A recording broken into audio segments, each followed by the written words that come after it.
ये प्रेम का पंथ है, इसमें अपनी कोई परवाह नहीं करनी होती। अपनापन प्रभु को दे दिया, वो जाने। अब हमें केवल परवाह इस बात की है कि प्रभु को न भूलें, उनका चिंतन न भूलें। पर है बड़ी टेढ़ी खीर। मानो ऐसा कि नैया भंवर में फंस गई है और डांड फेंक दो। देख लो प्रेम का मार्ग कैसा है कि नैया भंवर में फंस गई, अब तो जरूरी है डांड चलाना, तो कहते फेंक दो और ऐसे हो जाओ।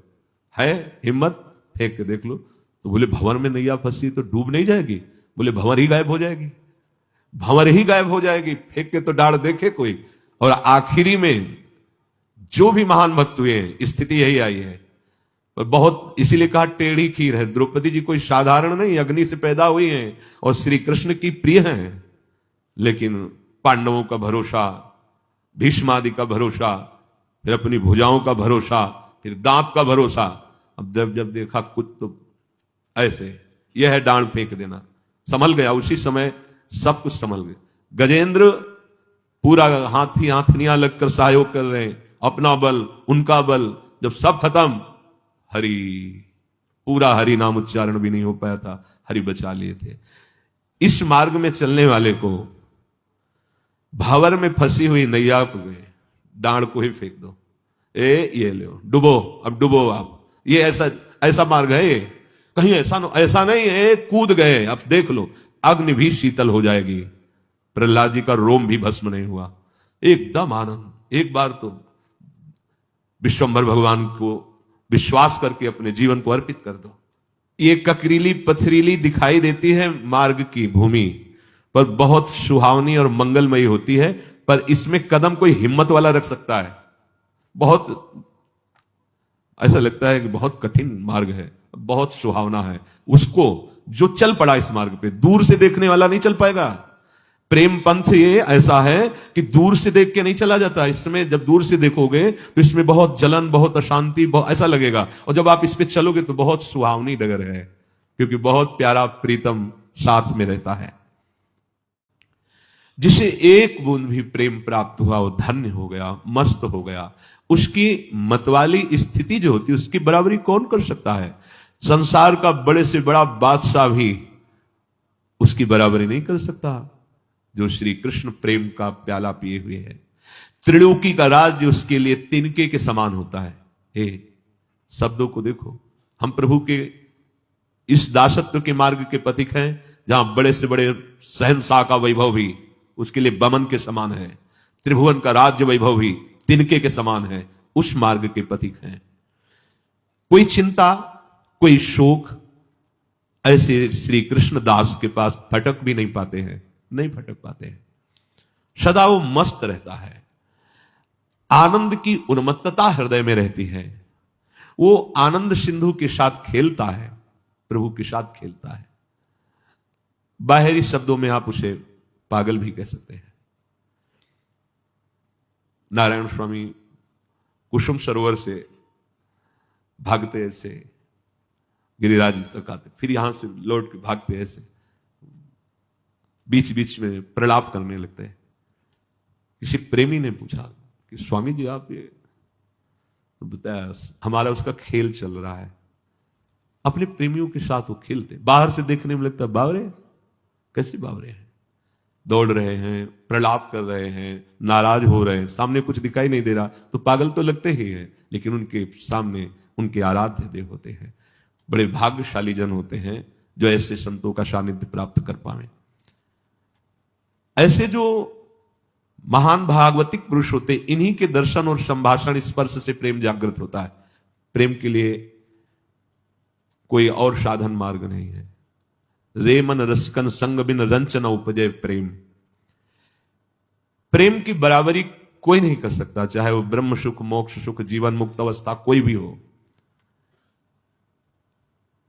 क्योंकि प्रेमाधीन भगवान उसके हाथ की कठपुतली बन जाते हैं। ध्यान दो, उल्टा हो गया। पहले क्या था?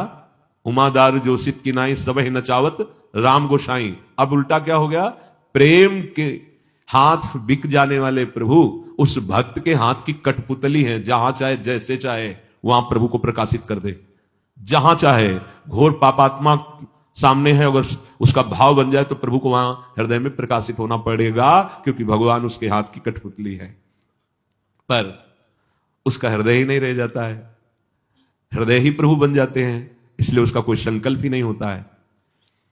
अनादि अनंत असीम जिसकी महिमा है, जिसे भगवान कहते हैं, वो भक्त का खिलौना बन जाता है, भक्त के हाथ का खिलौना बन जाता है। कितना महान सुख। अब वहां तक पहुंचने ही बुद्धि की, तो लगता है महान सुख का मतलब अगर अरब खरब रुपया मिल जाए, ये मिल जाए, क्योंकि हमारी बुद्धि में इतना ही बैठा हुआ है। प्रेम का जब प्रादुर्भाव होता है तो सबसे पहले भय को भयभीत करके भगा देता है प्रेम, अर्थात प्रेमी निर्भीक हो जाता है, निर्भय। प्रेम पहला कार्य करता है, भय को भगा देता है, कोई भय नहीं रहता। ऐसा थोड़ी कि मृत्यु का भय या रोग का भय, सब वो स्थिति होती है, स्थिति वो बातों से नहीं होती है। भय नाम की वस्तु, सोच कितना आनंद, भय नाम की वस्तु नहीं रहती। और उसकी रुचि को खा जाता है प्रेम। पहले सबसे क्या करता है, भय को भयभीत करके भगा देता है, उसका हृदय निर्भय हो गया। दूसरा, उसकी रुचि को खा गया प्रेम। अब प्रेममयी रुचि हुई, उसकी कोई रुचि ही नहीं, कोई चाह ही नहीं, कोई इच्छा ही नहीं है। ये महामहिम प्रेम का प्रभाव रुचि को खा गया। बोले तुम्हारी क्या इच्छा है? इच्छा ही नहीं है, कोई इच्छा ही नहीं। प्रहलाद जी से कह रहे हैं कि हमारी आज्ञा है, वरदान मांगो। प्रहलाद जी ने कहा आपकी आज्ञा का पालन तो करना ही है, तो नाथ आप ये वरदान दे दो कि हमारे हृदय में कोई कामना ही न रहे मांगने की। ये कोई वरदान? प्रेम ने रुचि को ही खा लिया, अब कोई रुचि ही नहीं रह गई। किंतु इसमें वही जो जानबूझ करके अपने आप को स्वाहा करना चाहता है, वही इस खेल में उतरता है। यहां ये भयभीत होने वाले लोग ने कि पैर रखे गरम लगेगा तो वापस हो जाएंगे। प्रेम है, प्रेम के लिए नारायण अति कठिन है, हरि मिलन की बाट, या में पग पीछे धरे प्रथम शीश दे काट, यहां मर के चला जाता है। तो मरना तो है ही यार, एक बार इधर आ जाओ तो अमर अविनाशी असीम सुख को प्राप्त हो जाओगे। उधर तो बहुत बार मर चुके हो। जब रावण ने मारीच से कहा चलो स्वर्ण का मृग बन के और भगवान को लुभायमान करो, तो उसने कहा तुम्हें पता है बिना फण का बाण मारा था तो 100 योजन दूर गिरा था, और न जाने कितना समय लग गया, पर आज तक मैं वो भूल नहीं पाया हूं। उनको मैं भ्रमित करूंगा नहीं। तो उसने तलवार खींची और कहा अभी मार दूंगा। तो सोचा मारा तो दोनों जगह जाऊंगा, इधर ये मारेगा उधर रघुनाथ जी मारेंगे, तो उभय भांत देखियो जब मरना तब ताक्यो रघुनायक। उत्तम बात यही रहेगी कि जहां से मरना मिटता है वहां मरूं जाके, ये मारेगा तो क्या। तो काम क्रोध लोभ मोह मद मत्सर ये तो मार ही रहे हैं, जो चलो इधर आते हैं, थोड़ी जलन सह लेंगे, क्योंकि इनको जब हम स्वीकार नहीं करेंगे तो जलाएंगे, पर फिर वो जलन सदा सदा के लिए शांत हो जाएगी, असीम आनंद का अनुभव होगा। जो प्रेम की इस वृत्ति में अपने मन को फंसाना चाहता है, तो उसे पहले अपने हृदय में किसी का भी प्रेम न रह जाए ऐसा खाली करना होता है। यह सहयोग प्रेमी जनों के द्वारा होता है। हृदय में देखो शांत होकर, कौन है तुम्हारा प्रभु? जब उत्तर आवे प्रभु, क्या है तुम्हारे पास? प्रभु। अब आप प्रेम मार्ग के पथिक हो रहे हैं, पर अंदर झांक के देखो ना, कहीं ना कहीं कोई ना कोई बल पकड़े रहता है मन, इसीलिए प्रेम में नहीं डूब पाता है। इस मैदान में चलने वाला चूक नहीं करता। चूक क्या होती है? इस मार्ग के पथिक की चूक क्या होती है? बहुत अनुकूलता आई, आप कोई और प्रभु की सेवा दिखाई दे रहा है, उसने चूक कर दी। बहुत प्रतिकूलता आई, आप मुझे बचा लो, आप मेरा सहयोग कर दो, गए आप। प्रेम मार्ग के पथिक के चाहे भारी अनुकूलता हो या भारी प्रतिकूलता हो, अपने प्रभु के सिवा दूसरी तरफ आंख उठा के नहीं देखना। देखो चलो परमार्थ में। ये प्रवचन नहीं है, इसलिए रोज कहते हैं केवल भगवत प्राप्ति के लिए सत्संग है। अगर आप एक दिन का सत्संग अपने जीवन में उतार लें तो आप भगवत प्राप्त महात्मा हो जाएंगे। बने तो रघुबरते बने, बिगड़े तो भरपूर। पूरे आशिक हो प्रभु के, बीच में मत लड़खड़ाओ, पूरा का पूरा भार उनके चरणों में दे दो। फिर देखो कैसा आनंद का अनुभव होता है। आपको लगता है कि प्रभु केवल नरसिंह मेहता जी के हैं, प्रभु केवल मीरा जी के हैं, प्रभु इन बड़े बड़े भक्तों के हैं। नहीं नहीं, जितना उनसे प्यार करते हैं उतना आपसे भी वो प्यार करते हैं, पर आप जैसे मीरा जी प्रभु को प्यार करते हैं, आप वैसा प्यार नहीं करते, इसलिए आपके अनुभव में नहीं आते। जैसा नरसिंह जी समर्पित हैं वैसा तुम्हारा समर्पण नहीं है, नहीं तो वो प्यार तो वैसे ही हमसे कर रहे हैं। सच्ची बात मानो, उनको कोई इससे भेद से नहीं कि कौन कौन, वो सब मम प्रिय, सब मम उपजाए प्रभु कह रहे हैं, पर हम उतना प्यार नहीं कर पाते, हम वैसा समर्पण नहीं है, इसलिए हमें लगता है कि प्रभु मीरा जी को बहुत प्यार करते थे, हमें प्यार नहीं करते। नहीं, प्रभु हमें तो वैसे ही प्यार करते, पर जैसे मीरा जी समर्पित थी वैसे हम समर्पित नहीं है, वैसा हमारा भाव नहीं है कि मेरे तो गिरधर गोपाल दूसरों न कोई। नहीं तो अभी हाहाकार मच जाए हृदय में कि इतना प्यार करने वाले प्रभु को मैं जान ही नहीं पाया कि मुझे इतना प्यार करते थे। इसलिए आनंद घन सच्चिदानंद में प्रभु के लिए ये जीवन हम समर्पित कर दें।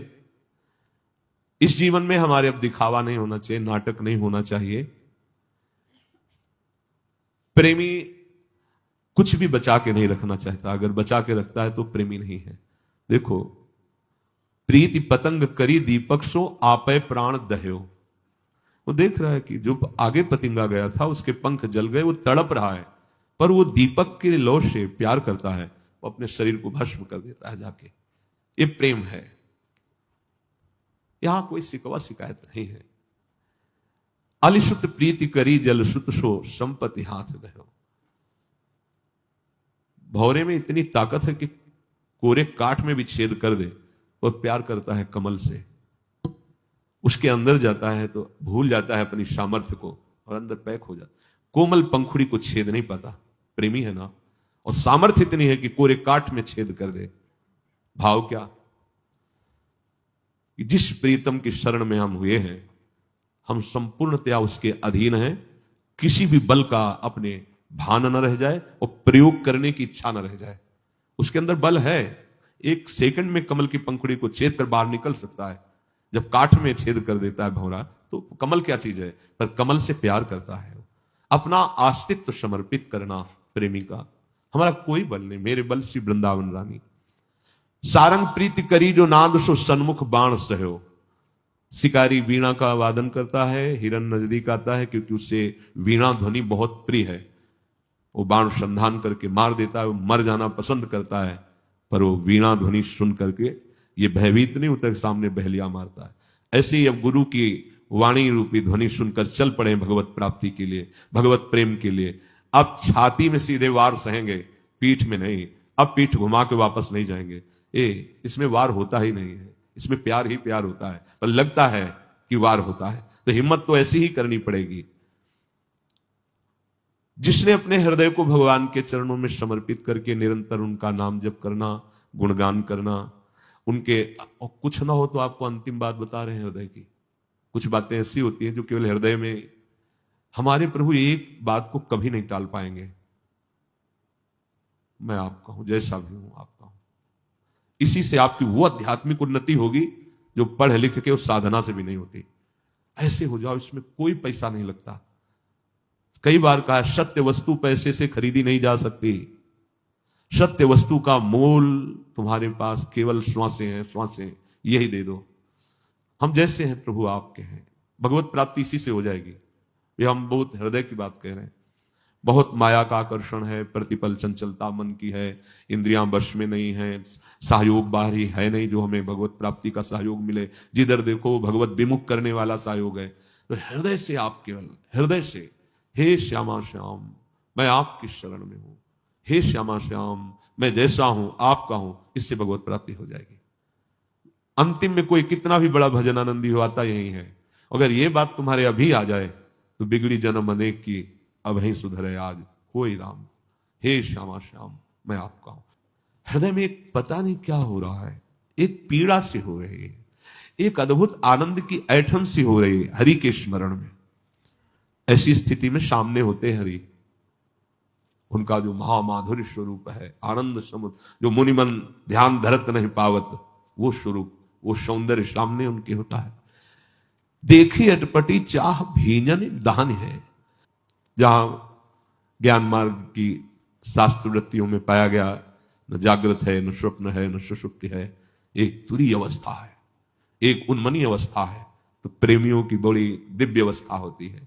न जग रहा है, न सो रहा है, न स्वप्नावस्था है, न जागृत है, न सुषुप्ति है, ना हंसना है ना रोना है, पता नहीं क्या हो रहा है। हंसना किसी विषय को लेकर, रोना किसी विषय, कुछ है ही नहीं। वो क्यों हंस रहा है उसका कोई लक्ष्य नहीं, वो क्यों रो रहा है ऐसी कोई बात नहीं है। बोले पता नहीं चेटक सा, जादू सा उसके ऊपर हो गया है कि उसकी स्थिति बड़ी विचित्र रहती है। न जगना है, न सोना है, न स्वप्न है, न हंसना है, न रोना है, और सब कुछ हो रहा है। अखियां रूप की रंग रंगी, निरखी स्वरूप कुंवरी राधे को न सोई न जगी, ये स्थिति, न सोई न जगी, अखियां रूप की रंग रंगी। जान प्यारे प्राणनि बसत पे आनंद घन, बिरह विवश दशा मुकुलो कहनी है।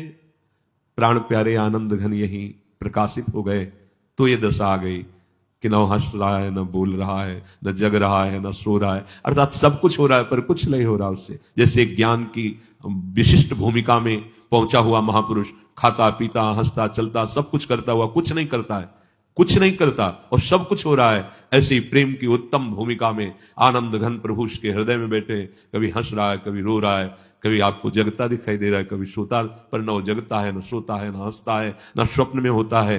वो एक अलौकिक आनंद दशा होती है।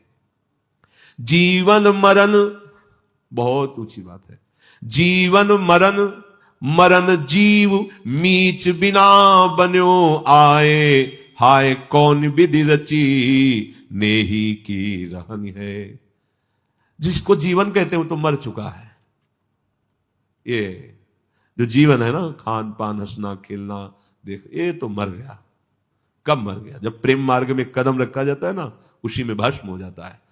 चढ़ के मैन तुरंग पे चली वो पावक माई, प्रेम पंथत कठिन है सबको, मर गया हो तो फिर भी जीवित है। जीवित ऐसे है कि हंसना खेलना बोलना सब कुछ हो रहा है पर उससे कुछ नहीं हो रहा, वो आनंदघन प्रभु में स्थित है। बोले ऐसी स्थिति आकर के हृदय में विराजमान हो गई कि उसका वर्णन ही नहीं कह सकते। ये जाको लह कछु लहन की चाह नहीं में होए, जयति जगत पावन करन प्रेम बरन यह दो। यह है प्रेम स्थिति, जिसको प्राप्त होने के बाद फिर कुछ प्राप्त करना बाकी नहीं रहता। हमारी चित्तवृत्ति जब तक प्रभु में इस कोट से नहीं लगती तब तक ये प्रेम का रंग हृदय में प्रकाशित नहीं होता। प्रेम एक बहुत बड़ा नशा है, जिसके हृदय में एक बार एक प्याला पी ले प्रेम का तो पूरे जीवन भर ये नशा नहीं उतरता, जीवन के बाद भी नहीं उतरता। एक बहुत मादक वस्तु प्रेम है, बहुत मधुर आशव है।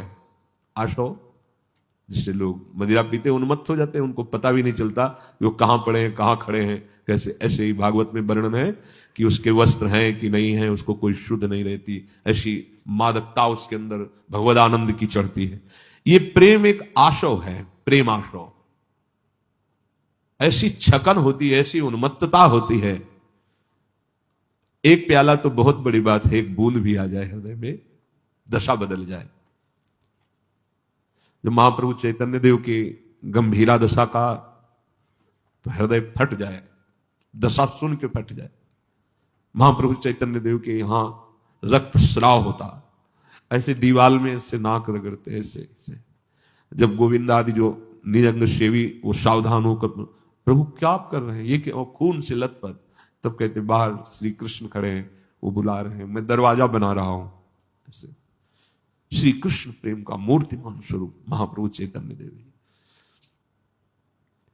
भगवत अभी अपने लोग कहलाते हैं प्रभु के, लेकिन अभी प्रभु के हुए नहीं। प्रभु के हो जाने पर फिर और कोई चाह नहीं। जैसे अमृत पीने के बाद कुछ पीने की चाह होती है क्या, जैसे भगवान ने गीता जी में कहा कि एक मृदु और शीतल विशाल जलाशय के प्राप्त होने पर फिर छोटे मोटे गड्ढों की याद नहीं आती, ऐसे गोविंद के चरणारविंद का आश्रय, उनके चरणों का भक्ति प्रेम, फिर और कुछ याद आवे हमारा मन नहीं लगता, ये सब बहुत नीचे स्तर की बातें हैं। ये ऐसा आशव है देखो स्वयं भगवान है महाप्रभु श्री कृष्ण चैतन्य देव, गंगा स्नान के लिए जब निकलते तो जितने वयोवृद्ध वैष्णव जन को भी सबके चरणों में लौट जाते और कहते श्री कृष्ण प्रेम की भिक्षा दे दो, मुझे श्री कृष्ण प्रेम की भिक्षा दे दो। सब वैष्णव जन की कैसा निमाई का स्वभाव है, सबके चरण पड़ते। ऐसा नहीं कि केवल उपदेश किया हो तृणादपि सुनीचे, नहीं, सबके चरण पड़ते। मुझे श्री कृष्ण प्रेम की भिक्षा दे दो, मुझे श्री कृष्ण प्रेम प्राप्त हो जाए। हम लोगों की दशा कहां है? हम अपने को संत समझते हैं, अपने को बड़ा समझते हैं, अपने को ज्ञानी समझते हैं, और जो वास्तविक बड़े हैं साक्षात प्रभु ही तो है ना। कैसे कैसे आचार्य हैं, आचरण करके दिखा रहे हैं, सबसे मांगते हैं। कोई भी वैष्णव दिखाई दे उसके चरण पकड़ते हैं, कहते हैं कृष्ण प्रेम की भिक्षा दे दो।